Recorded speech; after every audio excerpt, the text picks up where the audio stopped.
Bonsoir à tous. Nous sommes ravis de vous retrouver aujourd'hui pour notre Facebook Live des rendez-vous BGDS dédiés à l'orthodontie. Je vous rappelle que les rendez-vous BGDS dédiés à l'orthodontie ont pour objectif de vous apporter des conseils pour optimiser votre pratique au quotidien. En cette période inédite, nous avons voulu créer un rituel mensuel pour accompagner les praticiens, mais également les équipes, assistantes, secrétaires, coordinatrices. Comme à chaque Facebook Live, nous débuterons avec un point sur l'actualité, puis nous aborderons le thème du jour et terminerons par une séance de questions-réponses.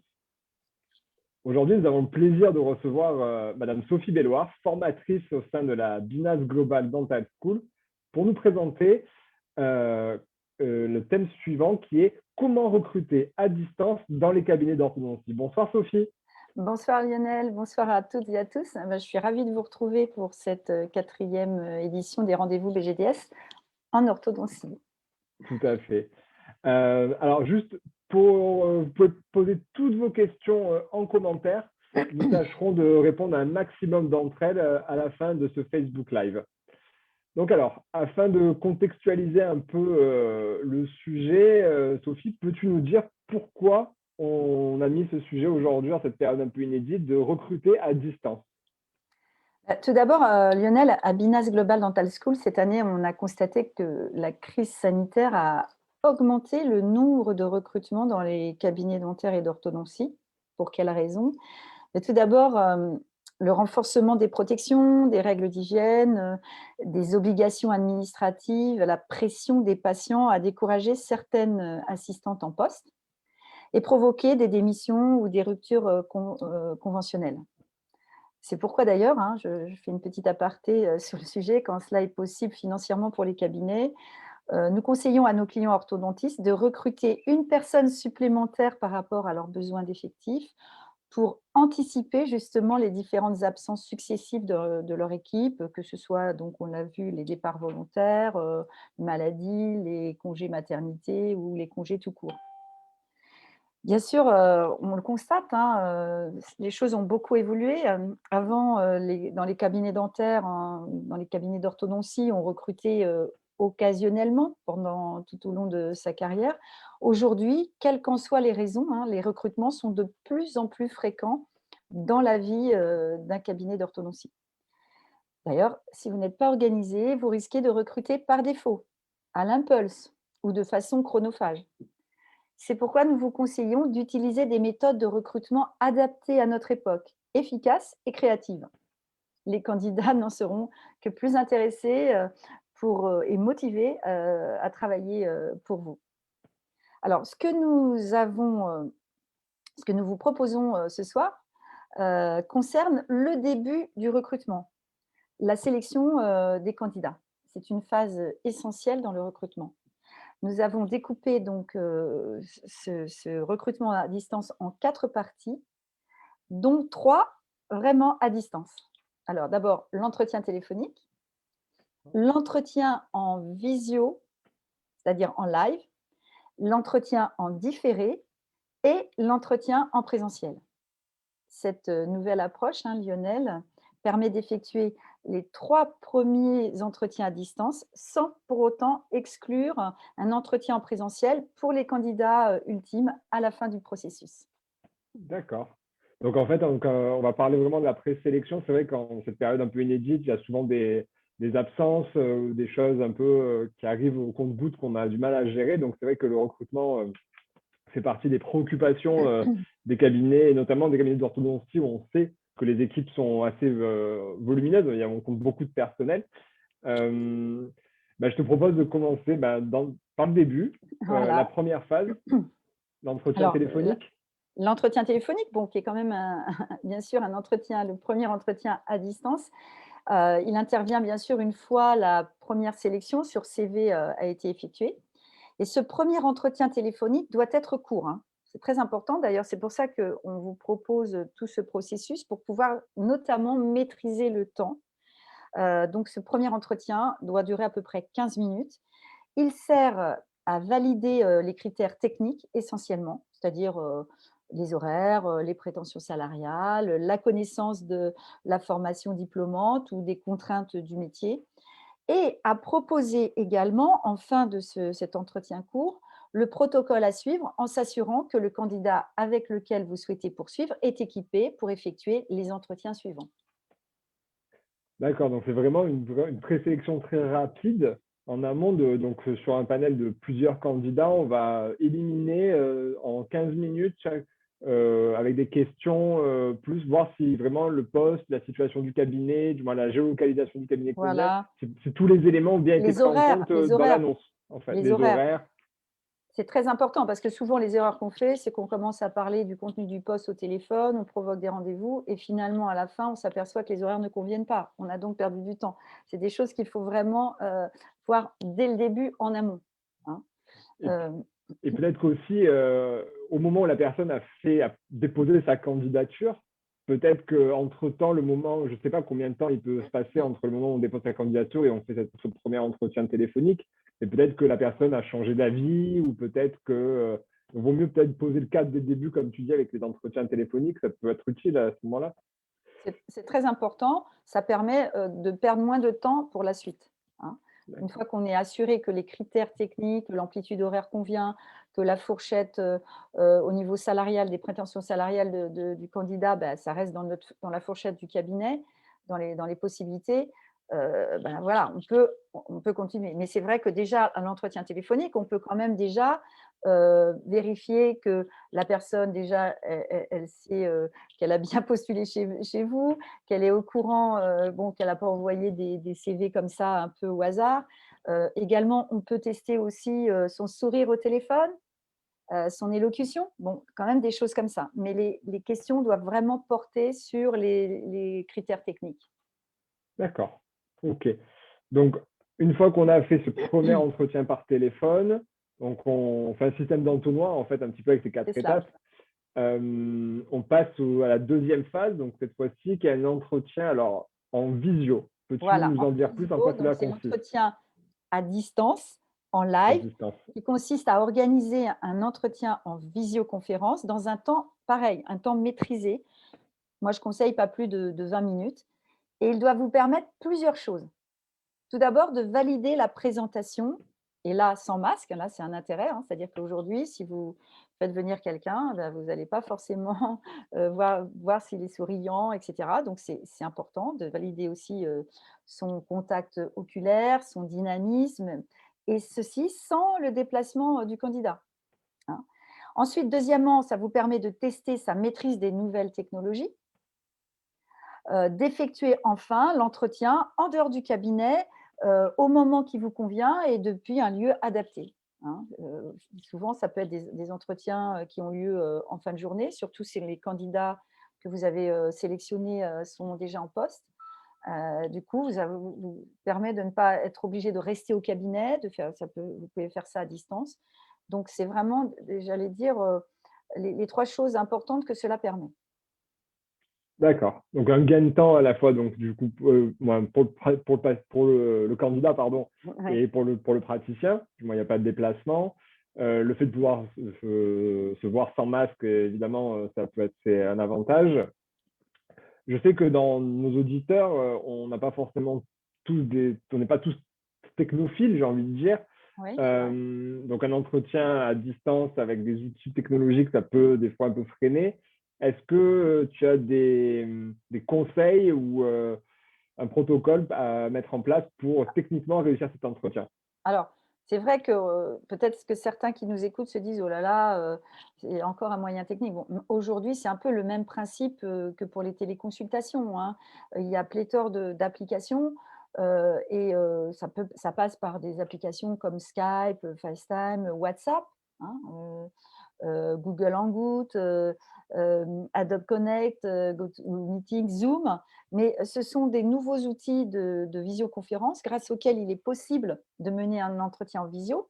Et même si vous n'avez pas vous-même à la maison un ordinateur qui est muni d'une caméra, on a tous maintenant la possibilité, c'est très facile, hein, de télécharger WhatsApp et on peut déjà faire cet entretien. Alors, si on ne veut pas si on veut le faire de façon plus optimum, ça peut être d'une tablette, etc. Mais en général, aujourd'hui, maintenant, que ce soit les candidats ou les cabinets, on est quand même, on est équipé Et moi, ce que je vous conseille d'ailleurs, c'est d'avoir plusieurs, applications possibles pour que ne pas éliminer d'office, j'allais dire des candidats. Il faut être assez souple, hein, c'est important.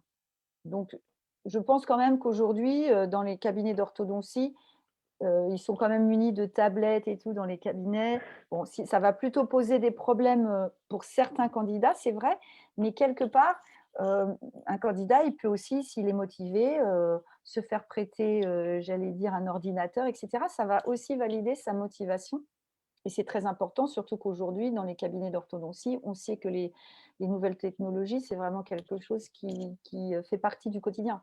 Donc, on a besoin de personnes qui, en tous les cas, de candidats qui ont compris ça et qui sont prêts à le faire, même si c'est la première fois qu'ils le font.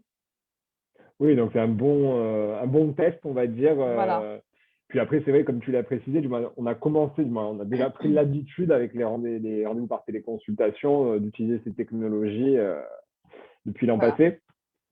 Euh, Comment on va construire cet entretien à distance? Quel type de questions doit-on poser? Parce qu'au préalable, dans l'entretien téléphonique, on a parlé de questions d'aspects techniques, les Mmh. horaires, la géolocalisation du cabinet, tout ça.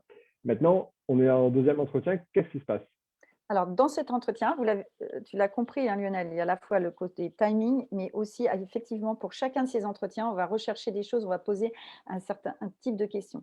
Là, dans cet entretien-là, on va utiliser vraiment des questions ouvertes et ça va vous aider à identifier les bons candidats et à tester certaines qualités recherchées que vous recherchez, qui peuvent être différentes d'un cabinet à l'autre. Donc, plutôt que des compétences, on va rechercher des qualités, ou aussi on va essayer de rechercher l'adéquation entre la culture, les valeurs du cabinet et celles du candidat. Tu as Donc, des exemples de oui, qualité?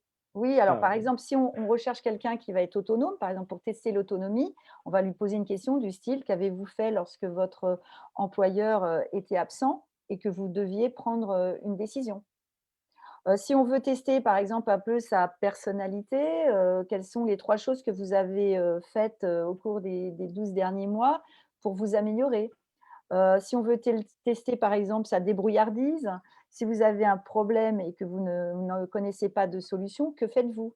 On peut aussi, par exemple, tester, sa gestion du temps, des priorités en lui posant la question: «Comment établissez-vous les priorités de la journée?» Enfin, il y a pléthore de questions, mais ce qui est important de définir, c'est à la fois les qualités que vous recherchez chez le candidat et où les valeurs que vous souhaitez partager avec votre équipe. Et une fois que vous avez ou ces qualités ou ces valeurs, ça va être beaucoup plus facile de trouver des questions à lui poser pour voir s'il correspond ou pas à ces qualités et tout. Ça fait partie un peu des questions importantes à poser et pas forcément, pour l'instant, on n'attaque pas encore les compétences, hein. faut Donc, bien différencier voilà, les qualités que l'on recherche chez un candidat des compétences qu'on va demander dans l'exécution de tâches. C'est ça dont je... voilà, c'est-à-dire que là, dans j'allais dire ce 1er, entretien en visioconférence, on va plutôt déjà rechercher un peu l'adéquation entre les qualités qu'on recherche avant de parler de compétences. Parce que c'est vrai qu'on fait souvent, la même erreur quand on fait un entretien de recrutement, c'est qu'on va d'abord le praticien, il a tendance à parler tout de suite de ce qu'il attend et la personne va se conformer, hein. Elle va dire: «Oui, oui, je suis disponible. Oui, oui, je suis à l'aise en informatique. Oui, oui, je sais travailler, au fauteuil. Oui, oui, je sais bien stériliser. Oui, oui, je sais expliquer, motiver les patients», voilà. Donc ça, c'est un peu stérile et ça ne va pas vous faire avancer. L'idée, c'est vraiment de poser des questions ouvertes en rapport avec des types de qualités que vous recherchez ou de valeurs. D'accord, très bien.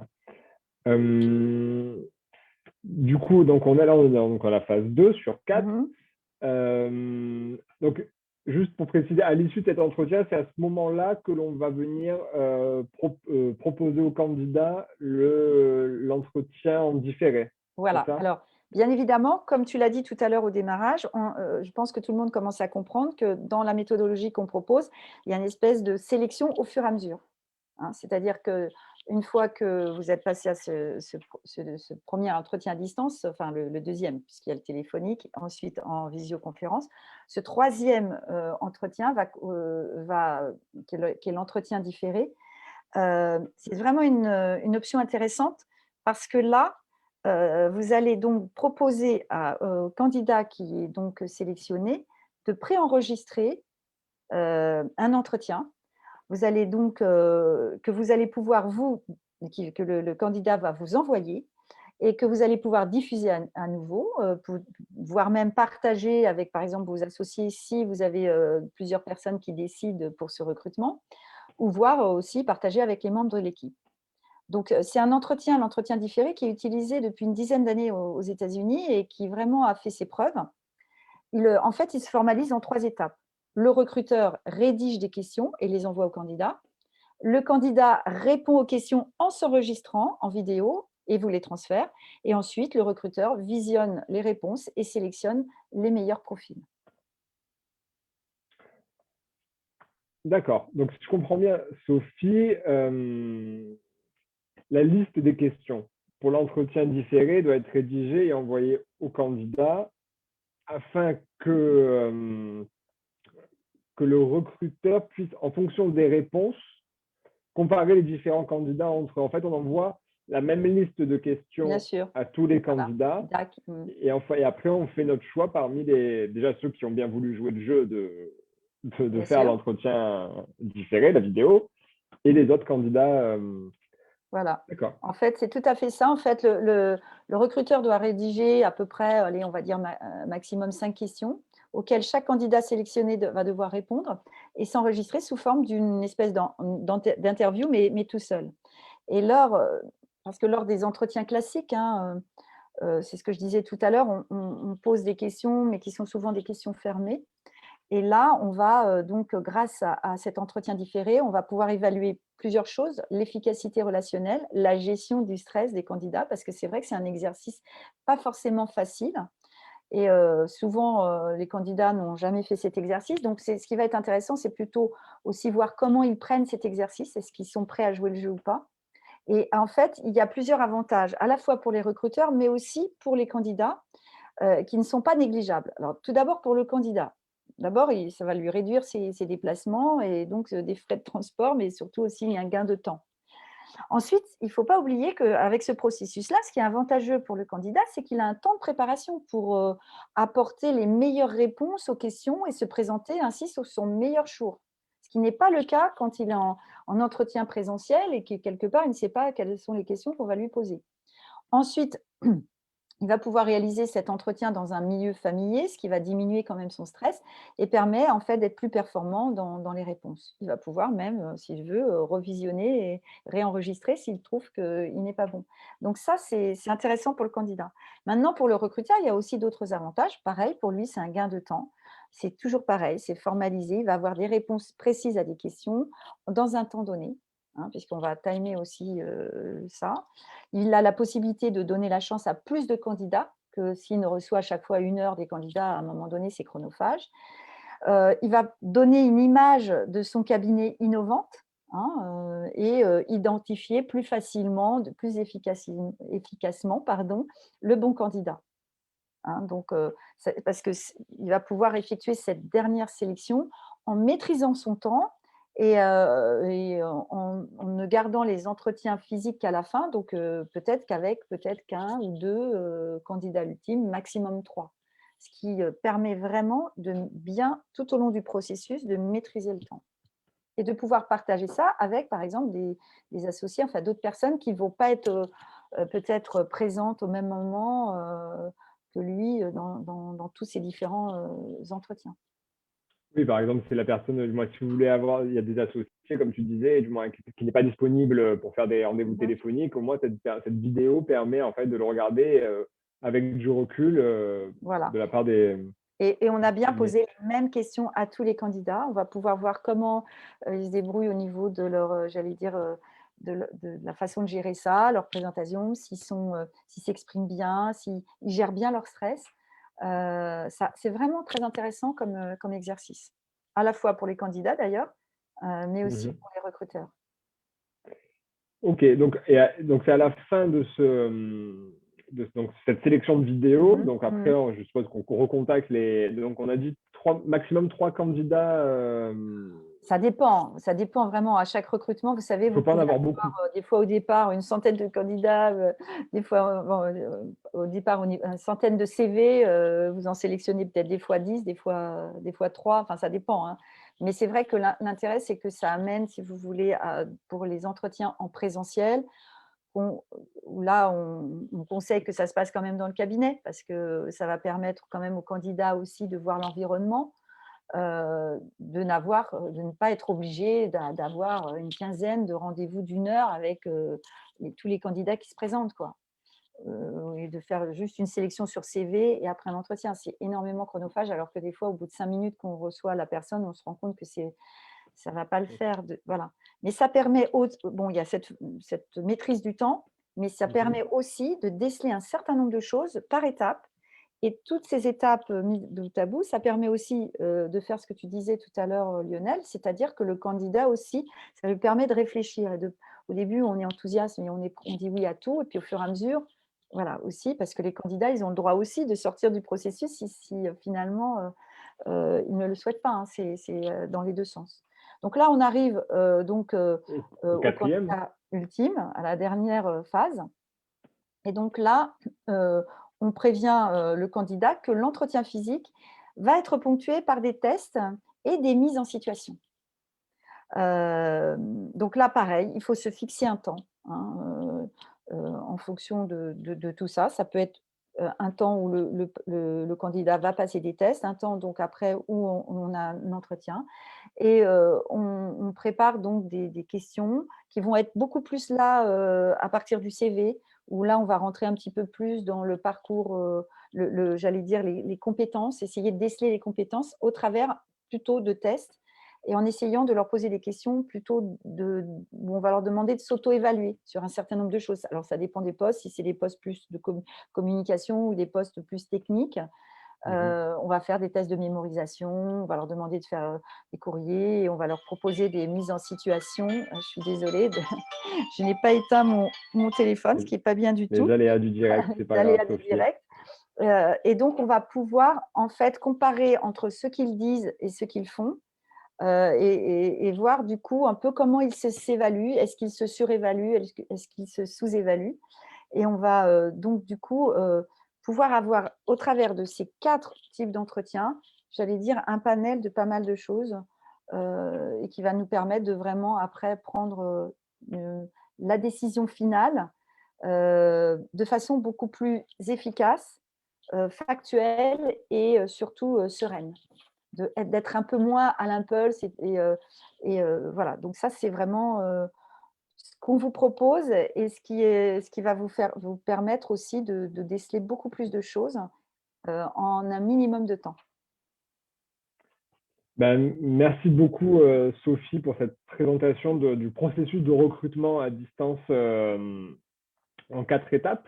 Mmh. Je vais rapidement les reprendre pour nos auditeurs. Donc, la première étape, c'est un appel téléphonique, un rendez-vous téléphonique d'environ 15 minutes. Mmh. C'est la première phase. Après avoir, bien évidemment, on n'a pas évoqué la partie sélection de CV, du moins, qui paraît évidente, mais on reçoit Oui. des CV et en fonction du CV, on va choisir d'appeler ou non les candidats. La deuxième étape, c'est donc l'entretien en live via des nouvelles technologies comme des systèmes de visioconférence, Mmh. où là, on va parler avec le candidat de ses qualités. Dans la première partie, on parle plutôt des aspects techniques, voir si Mmh. l'offre a bien été comprise, on va dire. Oui. La troisième étape, c'est l'entretien différé. Donc là, un exercice un peu nouveau où là, quand on propose des questions aux différents candidats qui sont les mêmes pour chaque candidat et ils doivent réaliser une vidéo pour y répondre. Mmh. Et la dernière étape, donc l'étape ultime, on revient un peu au basique, j'ai envie de dire, avec un entretien en face à face, si possible, dans la majorité des cas, où là, on va venir parler vraiment des compétences et mettre en situation les candidats pour voir leur efficacité au quotidien. Ça m'amène du coup à la partie questions, du moins qui ont été soulevées. Alors la première qui me vient en tête, c'est par rapport à la dernière phase, mais on pourra remonter sur les autres. Mmh. C'est la mise en situation, selon le poste, ça peut être fait en binôme. Le praticien peut déléguer cette tâche à une assistante si… Non, ça c'est, enfin, sur les mises en situation, c'est bien que ça soit le praticien qui les pose. Enfin, j'allais dire, c'est un peu quelque chose de très simple, hein. Ça va être de dire, ben voilà, imaginez que je sais pas, il y a un patient un parent qui ne veut pas que son enfant vienne pendant le temps scolaire. Qu'est-ce que vous allez lui répondre? Comment vous allez gérer ça? Et lui demander tout de suite. On va dire, voilà, on va jouer la situation. Je suis une maman. Voilà, je vous dis telle et telle chose. Qu'est-ce que vous répondez? Vous voyez, ça va être des situations. Bon, si c'est quelqu'un qui va être plutôt au secrétariat, si c'est quelqu'un qui va être plus j'allais dire, dans la sphère clinique, ça va être peut-être des choses plutôt en interne, voilà. Mais en tous les cas, c'est vraiment des mises en situation en termes relationnels vis-à-vis des patients ou D'accord. en interne pour voir un petit peu la manière dont la personne répond. Et sinon, sur le reste, ça va être peut-être plus des tests très concrets, hein. Écrire un protocole, constituer un courrier en lui donnant un temps donné et en donnant bien sûr l'occasion, enfin un ordinateur, etc. Ça va être des choses très concrètes, des tests de mémorisation, des choses simples, courtes, mais qui vont permettre de vérifier, déjà de voir comment elle réagit et surtout de comparer puisque vous lui aurez posé des questions du style, bah, donnez-vous une note de 0 à 10 sur votre capacité rédactionnelle, sur votre niveau en orthographe, sur votre niveau en informatique, etc. Donc c'est vraiment pas pour les mettre à mal, mais vraiment pour pouvoir tester les choses et comparer. Parce qu'il y a des personnes, par exemple, qui vont se mettre 8 sur 10 en orthographe, vous leur faites faire un courrier Mm. et elles vont faire plus ou autant de fautes que celle qui va peut-être se dire qu'elle a 4 sur 10, vous voyez. Donc là, ce qui est intéressant, c'est pas… Bon, aujourd'hui, malheureusement, beaucoup de personnes font des fautes d'orthographe, mais au moins, vous allez voir si la personne se surévalue ou se sous-évalue. C'est vraiment important ça, hein, de vérifier ça. Donc ce dernier entretien doit vous permettre ça, plutôt qu'une discussion de questions-réponses. Agrémenter ça par des tests. Et ça doit être mené donc par le Oui, praticien, ça c'est plus… par Alors, l'orthodontiste. oui, oui. Alors après, Ok. si c'est faire un test de mémorisation, c'est des choses très techniques, ça peut être délégué, par exemple, à une coordinatrice. Mais je pense que c'est bien quand même que ce soit, enfin, tout ce qui est des mises en situation relationnelles, de communication, que le praticien il puisse évaluer ça par lui-même. D'accord. Une autre question concernant ce dernier entretien, au niveau de la durée, on… Alors moi, je dis pas plus de… Alors, si vous avez des tests qu'il faut un quart d'heure, 10 minutes, etc., bon, ça vous mettez à part. Mais l'entretien lui-même, il ne doit pas avoir duré plus de 3 quarts d'heure. D'accord, mais le temps Ça vous bloqué avec les oblige à, tests tout si vous voulez, compris, mais le temps tout compris, bloqué avec… ça est maximum 1 heure et demie, quoi. Voilà. C'est Voilà. vraiment… Mais ça, on est d'accord, on peut investir 1 heure et demie de son temps avec des candidats ultimes, où on a déjà validé ça. Plutôt que de faire l'inverse, de démarrer par ça, au bout d'1 heure et demie, et d'en voir 20, et qu'on se dit, on n'a toujours pas la bonne personne parce qu'on a oublié de poser la question au début, essentielle, est-ce que les horaires conviennent? Est-ce que le salaire convient? Vous voyez, c'est des choses, voilà, c'est des choses qui paraissent logiques, mais c'est souvent des erreurs qui sont faites. Donc, dans ce qu'on vous propose, ça va vous permettre, oui, un gain de temps, mais pas que, aussi de valider un certain nombre de choses, toujours les mêmes, et de pouvoir les comparer entre chaque candidat. Une autre question concernant le recrutement, on sort un peu des 4 étapes. Euh, on me demande, est-ce que c'est pertinent de… on veut avoir en fait notre avis sur le fait d'aller demander des recommandations. Une personne qui a déjà travaillé dans un cabinet dentaire, par exemple, est-ce que Les contrôles c'est… de référence, on appelle ça des Voilà, contrôles de référence. exactement, des Voilà. contrôles de référence. Alors, juste Est-ce une que petite c'est… il chose. faut les faire, pas les faire, du moins, de quelle manière, Alors, une chose systématique ou pas? essentielle à savoir, c'est que normalement, on doit avoir l'accord du candidat pour pouvoir effectuer des contrôles de référence. Mais pas, moi, je conseille d'avoir l'accord écrit. Donc, ça fait partie pour moi dans les candidats ultimes de peut-être leur faire remplir petite feuille avec leur nom, un certain nombre de questions aussi peut-être écrites, et on leur demande l'autorisation. Et voilà. Et si ils n'acceptent pas, c'est mauvais signe quand même, hein. bon, il faut creuser à l'oral pourquoi ils n'acceptent pas. Alors, c'est sûr que s'ils sont en poste actuellement et qu'ils n'ont pas prévenu leur Employeur.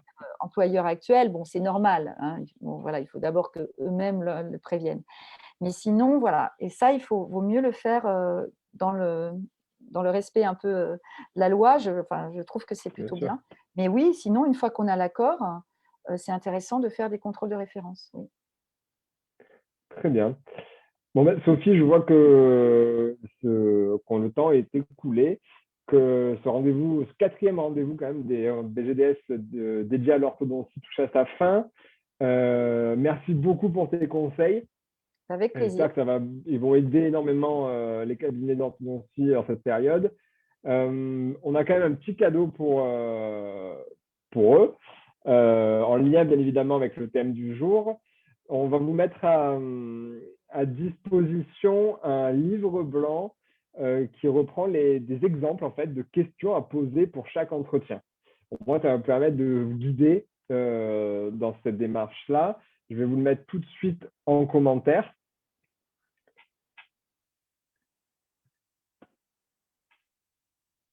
Le voici.